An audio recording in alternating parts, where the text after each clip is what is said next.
So if you're suffering with any kind of neurological issue and you've ever wanted to know what was more important, brain or body, in controlling that, maybe even worried or even heard about this mind-body type of interconnection, then what I want to talk to you today is about the interconnections that exist between the body and the brain and why both of them are just as important as each other. Hey, I'm Trevor Security, and if you're loving watching our videos, please like and subscribe to our videos. Join our YouTube channel and turn on notifications, and we'll keep you up to date with all the latest of information that we release. All right, so let's talk about this whole connection between brain and body and how they interact, and most importantly, specific areas of the brain itself. So when we look at the brain, here we have it here. This is the brain, the front area of the brain, and the back area here is your cerebellum and your brain stem.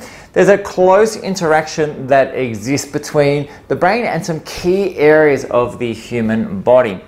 For example, when we look at the jaw, the TMJ joint, these two joints here, almost 30% of all input into your brain comes from these two joints. So when the TMJ is dysfunctional, what we know is this dysfunction of the TMJ alters input into your cerebellum, which alters frontal lobe function. Now, why is it important to know that? Well, if you're suffering from attention problems, you're suffering from focus issues, you're suffering from a problem with being able to set plans and goals, maybe perhaps you're struggling with mental health, these are all things that we associate with frontal lobe dysfunction. And there is research to show that TMJ changes can alter your frontal lobes and your cerebellum activity, which is the key area that's really involved in integrating balance and movement. So something that simple as a TMJ can have profound effects on the human brain. But let's keep working. As we move through, here we have our adrenal glands. Our adrenal glands are a couple of glands that sit on top of your kidneys, and these produce all of your stress hormones. We've heard of it, adrenaline and cortisol, these type of things, and they also create also levels of your androgens, so things like testosterone, and in women also some levels of estrogen, progesterone as well. So when we start having issues with adrenal function, this can actually change the way the immune system functions, which can, funny enough, stimulate the right side of the brain, the right hemisphere, and that can lead to a whole lot of different issues. But one of the key things we know with adrenal dysfunction and stress hormone changes is that these stress hormones target a very specific area of the brain called your hippocampus.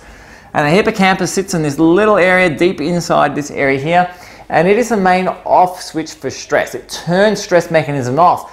And we know that when the hippocampus is damaged, this often leads to memory problems. And the classic big one is, when it gets really bad, is Alzheimer's disease. But in the average functional person, things like short-term memory problems. Why did I walk into this room? Do you bump into things, knock things on the way through? Do you have problems reading maps? This is all hippocampal function.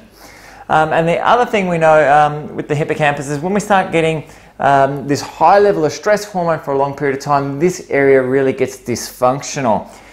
So a really close one to look at with anxiety sufferers as well.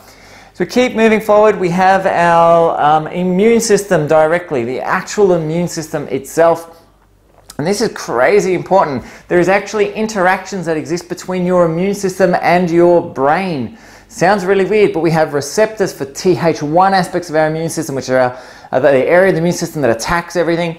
Th2, receptors on the right side of the brain, and this is the areas that tend to mark everything and tell us what's foreign and what's not. And our natural killer cells, we have receptors for in our cerebellum.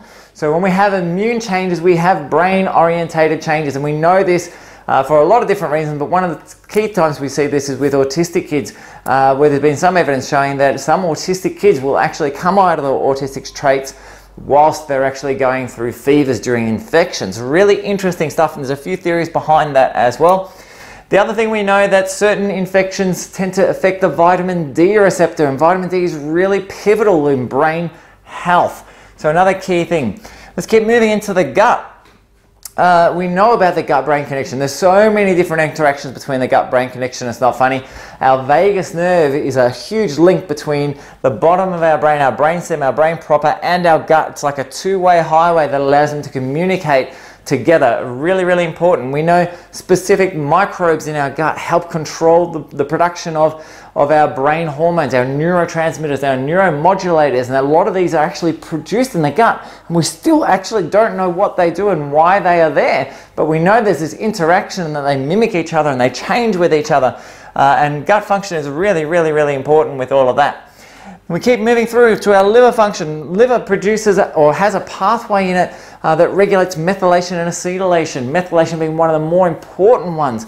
Methylation, if you're talking about brain health, methylation is the precursor or the starting blocks for all of our neurotransmitters, all the main neurotransmitters and neuromodulators that we use to regulate frontal activities, our happiness, our sadness.